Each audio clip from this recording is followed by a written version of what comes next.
Good evening. আজকে একটু বেশ ঠান্ডা পড়েছে, জ্যাকেট লাগিয়ে নিয়েছি। আপনারা কেউ কেউ বলেছেন যে আবার ওই ফটো ঠিক মতো হয় না, এই অনলাইনে এসছে।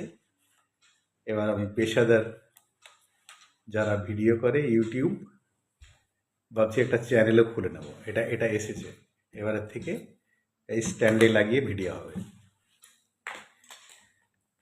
দুদিন থেকে কথা বলা হয়নি, বিভিন্ন কারণে ব্যস্ত ছিলাম। এই কটা দিনে 4টে চিটিংয়ের ঘটনা আমার কাছে এসছে। আপনারা সবাই সাবধান হবেন, সেই জন্যে আমি আপনাদেরকে এগুলো জানাচ্ছি। দুটো ঘটনা এসছে বন্ধন ব্যাংকের ম্যানেজার বলে। একজনকে বলেছে যে আপনার অ্যাকাউন্টে 24,000 টাকা আছে এবং সেটা 25,000-এর নিচে আপনার যে ক্যাটাগরি আছে এতে আপনাকে 25,000 রাখতে হবে, নাহলে আপনার ট্যাক্স কাটা যাবে। আর আপনি যদি 25,000-এর বেশি